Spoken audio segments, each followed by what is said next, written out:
The Popeyes tenders on your counter are marinated in a solution that can run up to 30% of the weight. Popeyes prints that on its own ingredient list. You never see it because the federal menu rule makes chains post calories and nothing else. In 2022, a New York woman sued Popeyes over what's inside a tender.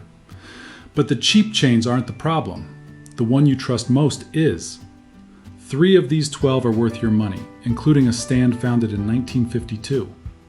So today we're walking through 9 fried chicken chains you should drive right past, and 3 that are actually worth your money. Let's get the standard straight first, because it's simpler than the industry wants it to be. Real fried chicken is whole muscle, a bone-in thigh, a bone-in breast, a whole tenderloin. It gets breaded in the building and dropped in the fryer in the building. That's it. Everything else is a shortcut wearing a premium costume. Doing it that way costs real money. Whole tenderloins are the priciest strip of the breast. Bone-in takes longer to cook and holds worse. Hand breading needs a person at a station instead of a bag of frozen product going straight into a basket. And one shortcut beats all of them on cost, because the cheapest ingredient in any kitchen is water. Pump a bird full of salt and phosphate solution, and it holds that water through the fryer, so you sell water at chicken prices. Now here's the part that matters. Buy chicken at a grocery store, and that solution has to be printed on the front of the package with the percentage. Buy it at a drive-thru, and it doesn't. Under the federal menu labeling rule, a chain with 20 or more locations posts calories and hands over fat, sodium, and protein if you ask. Ingredients are not on that list. There's no package to turn around. That's the whole game. Notice how strange that is? The same bird, sold 200 feet apart. In the cooler, it has to confess in writing. Under the heat lamp, it says nothing. So the only standard you get in a drive-thru is whatever the chain volunteers. Some publish everything, some publish nothing and dare you to ask. Where a chain lands turns out to predict what's in the fryer. So later I'll show you a test you can run on any piece of fried chicken in about 60 seconds on a paper towel in your kitchen. It tells you which side of that line your dinner came from. Hold that thought. Number 1, Chester's Chicken. This is the one in the gas station. You stopped for fuel, you smelled it, you walked out with an 8-piece and a bottle of sweet tea. And the sign on that counter says fresh, never frozen. Chester's has built its whole identity on that line for years. Fresh chicken, double breaded by hand, fried in the store. Then look at what the company sells its own operators. In September of 2023, Chester's rolled out frozen marinated chicken breast chunks for franchisees with a 1-year shelf life, pitched openly as a way to reduce the complexity of managing fresh poultry. It won a Bronze Food Service Award from C-Store Decisions in 2024. So the brand selling you fresh, never frozen also sells its operators a chicken product that can sit in a freezer for 12 months. Is that illegal? No. The fresh claim applies to the bone-in chicken, and the chunks are a separate item. But you're standing at one counter, under one sign, and nothing tells you which one you just ordered. That's the part that bothers me. Not that a frozen product exists. Cheap food has a place. The problem is the sign says one thing, the freezer says another, and you have no way to check. What you get, when it's the chunk product, is exactly what a 12-month freezer life produces. Bland inside, heavy breading outside, a little pasty when it cools. Fine at 11 at night on a highway. Not fine as the thing you drove to on purpose. There's a second thing nobody says out loud. That fryer runs from 6 in the morning until the last shift shuts it down, and the person managing it is also ringing up lottery tickets. Oil gets changed when somebody remembers, and old oil is what makes fried chicken taste bitter. Grab a 2-piece and a biscuit twice a week on the commute, and that's north of $600 a year on chicken you never got to check the paperwork on. That's not a splurge, that's a standing order. And this is only the mild version of the trick. The next chain doesn't hide behind a freezer, it hides behind a fryer nobody talks about. Number 2, Zaxby's. This is the one people order because the chicken fingers feel like a safe middle choice. Not quite fast food, not a sit-down place. Tenders, crinkle fries, Texas toast, and that sauce. If there are teenagers in your family, there's a Zaxby's cup in your car right now.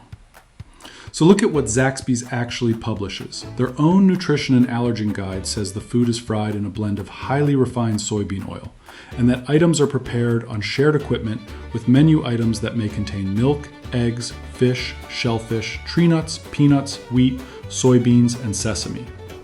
Read that again: fish and shellfish. Zaxby's sells fried shrimp, and the chicken shares that oil. If a Zaxby's finger ever tasted faintly of the sea, you weren't imagining it. And here's the bigger tell. Zaxby's states that its ingredient and allergen information was obtained from product vendors. Vendors, not a kitchen.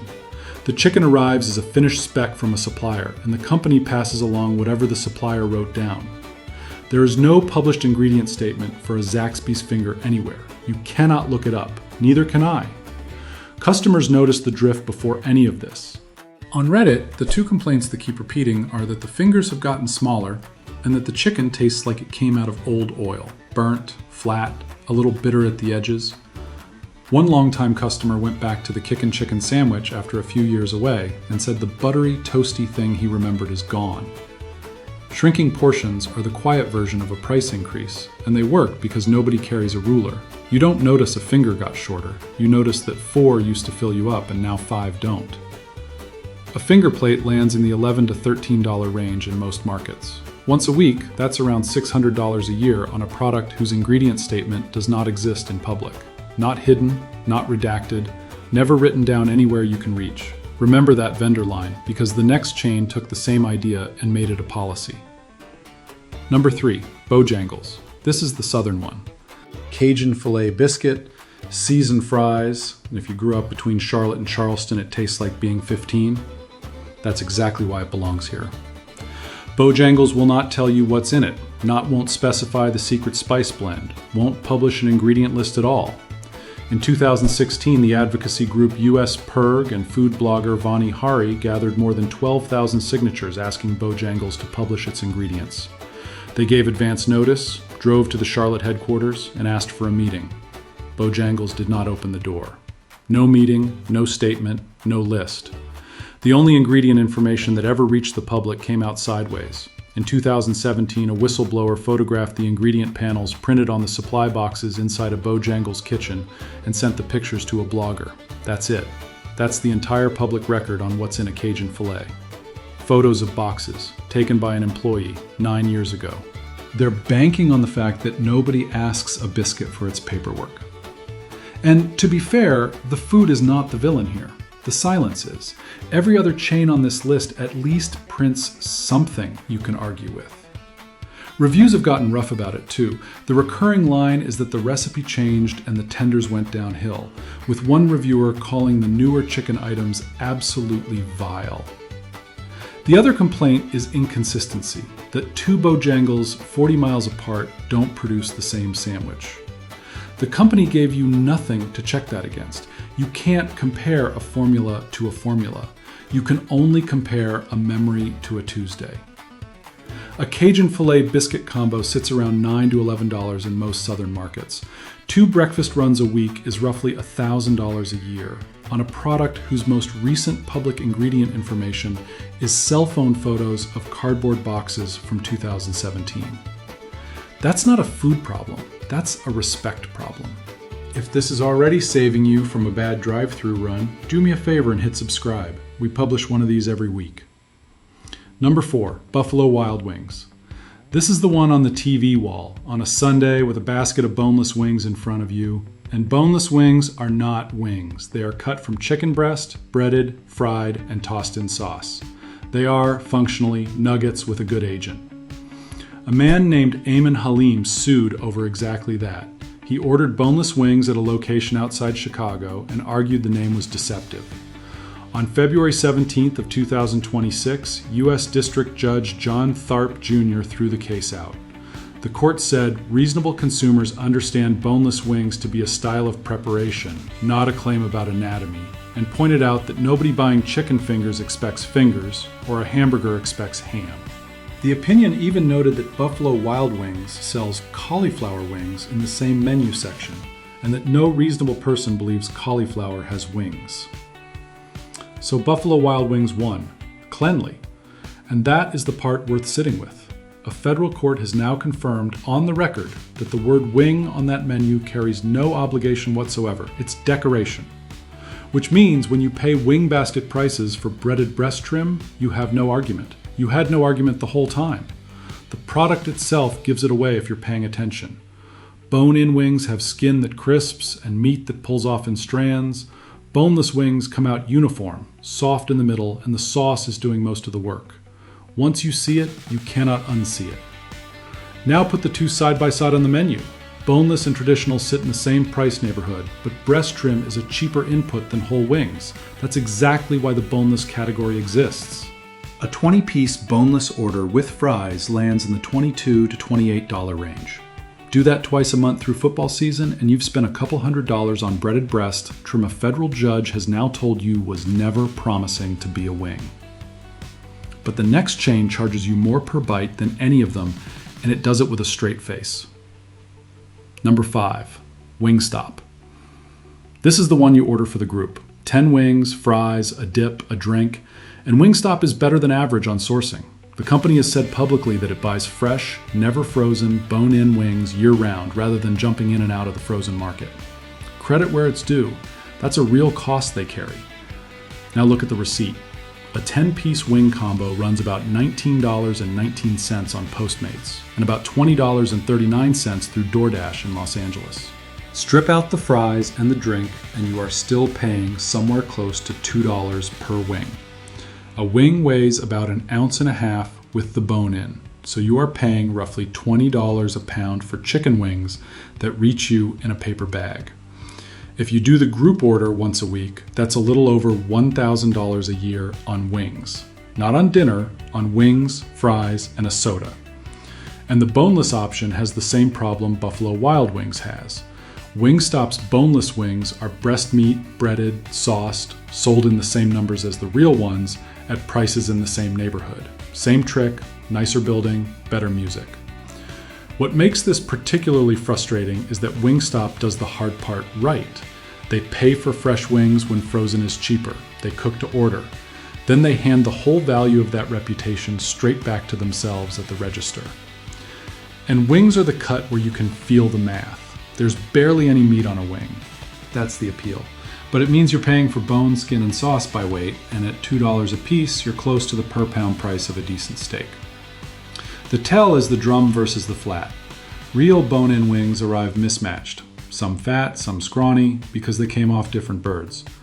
If everything in the box is the same size, you are not eating what you think you are eating. That's an expensive habit. The next one turned that same habit into a billion-dollar exit. Number 6, Dave's Hot Chicken. This is the one with the line out the door and the heat levels with jokey names. The origin story is real and it's good. In May of 2017, 3 friends in East Hollywood pooled about $900, set up a tent in a vacant lot across from a family flower shop, and sold one hot chicken plate. Eater covered it, the line stretched a block, and by late 2018, they had a storefront on Western Avenue. Here's what happened next. In 2024, Dave's did roughly $617 million in domestic system-wide sales, up 57% across 245 locations. In June of 2025, Roark Capital, the firm that owns Subway, bought a majority stake in a deal valued at $1 billion. $900 in a parking lot to $1 billion in 8 years. Nobody should begrudge them that. But you should understand what it means for your order. Combo meals now land roughly between $12 and $18 depending on the market, for tenders, fries, and a drink. You are no longer paying parking lot prices for a parking lot operation. You are paying scale prices for a scaled operation that still sells you the tent story on the wall. The chicken is still made to order and it's still good. That's not the complaint. The complaint is that the pricing moved to match the hype and the marketing never moved to match the pricing. The tent is still on the wall. The $900 is still in the press kit. Dave's doesn't publish an ingredient statement for its tenders either. So you are paying the top of the market for a product you cannot look up from a company now owned by the same firm that owns Subway and Arby's.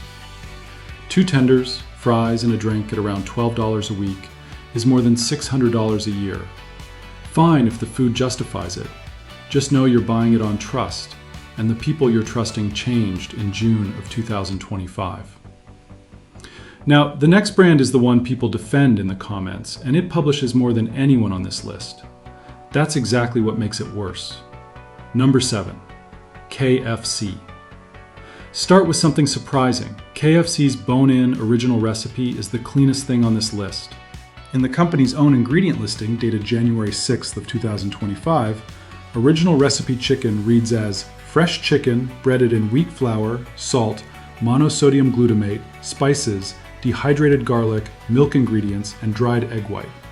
Fresh chicken, whole pieces, that's a real product.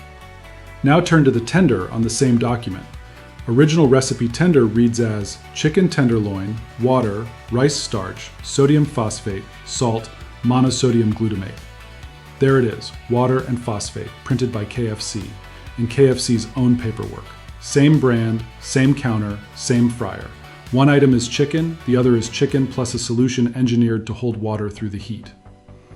The extra crispy sits in the middle, marinated in water, salt, corn maltodextrin, monosodium glutamate, spices, garlic and onion powder. And every piece is cooked in canola oil, carrying dimethyl polysiloxane as an anti-foaming agent and TBHQ as a preservative. In Canada, KFC publishes that entire document. Every item, every additive, dated to the day, free on the website. Just not here. That's the receipt that should annoy you most because it proves the information exists. It's written down. Someone typed it. The reason you can't read it in Ohio is that nobody made them show you. And look at what that does to your order. Two people walk into the same KFC, one orders bone-in and gets whole chicken, the other orders tenders off the same board at a similar price and gets tenderloin plus water plus phosphate. Neither was told. So if you go, get the bucket. Bone-in original recipe is the honest item on that menu. The tenders are the shortcut wearing the same logo. One more thing, because it says something about the culture. In 2024, KFC sued Church's Texas Chicken for using the phrase original recipe in its advertising, then quietly dropped the cake at that. The ones down there, 2 words on a sign were worth a federal lawsuit. 200 words of ingredients were not worth a web page. But the next one is the one I'd be most annoyed to find in my own bag, because it's the one you were told you could trust. Number 8, Chick-fil-A. This is the brand people hold up as the exception. Cleaner stores, better service, worth the extra dollar. So read Chick-fil-A's own published ingredient list for the chicken sandwich. Boneless, skinless chicken breast with rib meat, water, enriched bleached flour, fully refined peanut oil with dimethyl polysiloxane added as an anti-foam agent, sugar, salt, monosodium glutamate, non-fat dry milk, leavening, spices, soybean oil, paprika, pasteurized egg. Monosodium glutamate in the premium sandwich. Printed by Chick-fil-A on Chick-fil-A's website right now. I'm not telling you MSG will hurt you.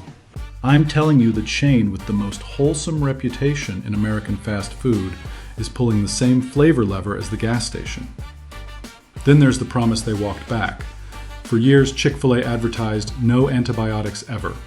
In March of 2024, they dropped it and moved to no antibiotics important to human medicine. And the reason given was supply. They could not source enough birds to keep the promise. Tyson had made the same retreat the year before. Notice which direction that goes. The standard didn't get better as the company got richer, it got looser. And they've already been caught reaching into your pocket. In 2023, Chick-fil-A agreed to a $4.4 million settlement over delivery orders.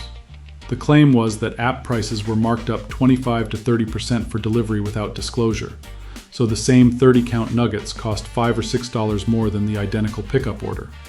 Chick-fil-A admitted no wrongdoing, paid $29.25 per claimant, and agreed to add a line saying delivery prices may be higher. Read that last part again. The fix was a sentence. The markup stayed. Here's why this lands harder than the gas station. Chester's never promised you anything. Chick-fil-A built a reputation on doing it properly, charged accordingly, then loosened the antibiotic standard, kept the monosodium glutamate, and settled a case about marking up your delivery order. The sandwich is still solid, real breast meat, pressure fried, consistent. Nobody's calling it fake food. But at $5 to $7 before fries and a drink, twice a week, you're near $1,000 a year, and part of that premium buys a promise the company already walked back. Now for the final skip, and it's the one with the number I still can't get past. Number 9, Popeyes. This is the one with the line at the drive-thru and the sandwich that changed the industry. To be clear about the target, the bone-in chicken isn't the problem, the tenders are. Look at what Popeyes publishes about its classic chicken tenders. The marinated chicken is described as containing up to 30% of a solution of water and seasoning, including modified food starch, monosodium glutamate, and salt, with sodium phosphates, mono and diglycerides, and maltodextrin in the mix. 30%. Sit with that number. If a tender weighs 3 ounces coming out of that fryer, close to an ounce of it can be a salt, water, and phosphate solution that was pumped in before it ever saw breading. You are paying tender prices for it. The phosphate is what makes it stay in there through the heat instead of weeping out in the pan, which is exactly why the industry uses it. It's not a flavor at all, it's a yield number on a spreadsheet somewhere. Popeyes has also talked publicly about moving to clean ingredients. The published list still carried monosodium glutamate across multiple items as of early 2024, and in 2022, a customer named Natasha Sanders filed a class action in federal court in New York, arguing that Popeyes chicken tenders are not made from tenderloin at all, but from other breast meat. That case was voluntarily dismissed, so no court ever ruled on it, and Popeyes was never found to have done anything wrong. But the question it raised never got answered either. Customers have their own way of describing the result. The line that went around Reddit was that the tenders had the thickness of cardboard and the texture of drywall. Harsh, also memorable. And it lines up with what a 30% solution does when the water finally leaves in the fryer basket. If you've been grabbing a 3-piece tender combo once a week, it's somewhere around $13 to $14. That's roughly $700 a year. On chicken that is, by the company's own paperwork, allowed to be up to 30% something else. Alright, here's the test I promised you, and you can run it tonight. Next time you have fried chicken from anywhere, take one piece and set it on a white paper towel. Don't blot it, just let it sit for 30 seconds. Then pick it up and look at the towel. You're looking for 2 different marks. Grease makes a clear, oily ring that goes translucent. That's normal. Every fried thing does that. What you're watching for is a second mark, a cloudy, milky wet patch spreading past the grease ring. That's not oil. That's solution cooking its way out of the meat. Then take 2 forks and pull the meat apart. Whole muscle tears in long, uneven strands, and you can see the grain running through it like wood. Tumbled, or heavily injected chicken, pulls apart in short, uniform chunks with no grain and feels springy under the fork instead of fibrous. Cloudy ring plus no grain means you bought weight, not meat. Clean grease ring plus visible strands means you bought chicken. Do it on a piece from your usual place, then on a piece from one of the next 3. The difference will be obvious enough that you won't need me to explain it. Now, if you've made it this far, here's the payoff. 3 fried chicken chains that are actually what they say they are, and one of them costs about the same as the Popeyes tender combo you were about to buy. But the surprise isn't that the real ones are better, it's how little the honest ones actually had to spend to stay honest. Number 10, Church's Texas Chicken. On April 10th of 1952, a retired chicken incubator salesman named George W. Church Sr. opened a walk-up window at 111 South Alamo Street in San Antonio. 2 pieces of chicken and a biscuit for 49 cents. He advertised it as across from the Alamo, which was a stretch of a couple of blocks, and that's the most dishonest thing in this section. San Antonio put up a historical marker in 2022. Here's what they never stopped doing. The chicken is marinated for 12 hours, then hand-battered and double-breaded in small batches through the day, in the restaurant. Not pre-breaded, not shipped in finished. That's a person at a station, all day in 1,573 restaurants. Hand breading is the easiest cost a chicken chain can cut because frozen pre-breaded product needs no labor at all. Churches kept the labor. Every hour that station is open is money they chose to spend. The proof is on your plate, not a package. Pull the crust off a Church's piece and it comes away in irregular sheets with flour underneath because it was dredged by hand and no 2 pieces match. Machine-breaded product comes off in one even shell. And here's the kicker, you could make this yourself. Buttermilk, salt, cayenne, chicken thighs overnight in the fridge, then seasoned flour twice with a rest between, then a cast iron pan. 12 hours of waiting, 20 minutes of work. We'll put the method in the description. Where to get it? Church's is the cheap-looking one, the orange and yellow sign in the part of town nobody writes travel articles about. 1,500 plus locations, 1.6 billion in system-wide sales in 2024. The building won't impress anyone. The chicken is doing the honest version anyway. Number 11. Raising Cane's. On August 28th of 1996, Todd Graves opened a small restaurant by the north gate of the LSU campus in Baton Rouge. He and his partner Craig Silvey had written the business plan for a class, and it got the worst grade in the room, because the professor's view was that a restaurant selling one thing could not survive. Banks agreed with the professor. So Graves worked a brutal physical job in California, then commercial salmon fishing in Alaska, and funded it himself. That grade is the whole reason the food is what it is. The single item menu isn't a gimmick, it's the cost structure. Cane's buys whole chicken tenderloins, never frozen, and does nothing else with the fryer. Tenderloins are the priciest strip of the breast, and you can't stretch them because a whole tenderloin is either whole or it isn't. Never frozen means a tighter cold chain and more waste on a slow day. That's real money daily, and the one item menu is what pays for it. The proof is in your hand. Pull a Cane's finger apart and it comes away in long strands with a visible grain, and it's shaped like an actual muscle, thicker at one end. It has never been the same shape twice because chickens aren't.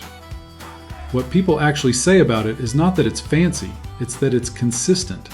Same chicken in Baton Rouge and in Boise at 11 at night every time. Where to get it? 800 plus locations. The box combo runs roughly $11 to $13 in most markets, which lands within a couple of dollars of that Popeyes tender combo. Same money, whole muscle. And if this ranking is useful, hit the like button. It really helps the channel cut through the algorithm. Number 12. Gus's world-famous fried chicken. In 1953, in Mason, Tennessee, a man named Napoleon Vanderbilt, who everybody called Na, and his wife Maggie started selling fried chicken sandwiches on white bread out of the back of a tavern. Na was black, the South was segregated, and the place he ran served customers other rooms wouldn't. The response was strong enough that the town chipped in to help them build a real building. Na was a carpenter, so he built it himself on land he and Maggie owned on Highway 70. It opened in 1973 as Maggie's Short Orders. After they passed in the early 80s, their son Vernon, who went by Gus, reopened the family business in 1984 under the name it still carries. Today, there are around 40 locations across 14 states, all still working from that recipe. Here's why it stays real. Gus's is bone-in, hand-battered in a wet batter, and fried to order after you sit down. Every one of those costs money. Bone-in takes longer, which caps how many tickets a kitchen can turn. Fried to order means the customer waits, and in this industry, that's treated as a sin.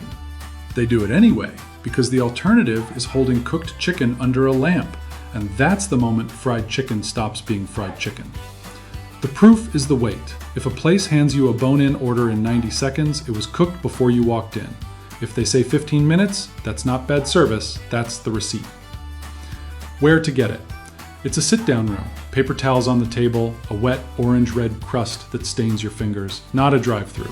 Look for the plain storefront, not the loud one.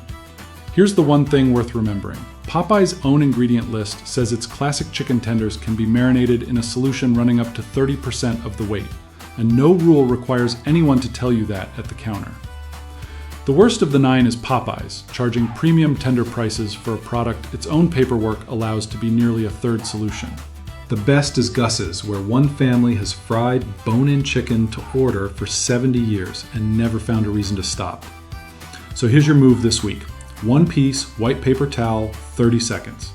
If a cloudy ring spreads past the grease, you're paying for water. Don't go back. Next week, we pulled the ingredient list on a breakfast sandwich 80 million Americans eat monthly, and the egg is the part that got us. Drop the chain you still trust in the comments. We're building the list together. Hit subscribe if this changed how you order today. We'll see you in the next line.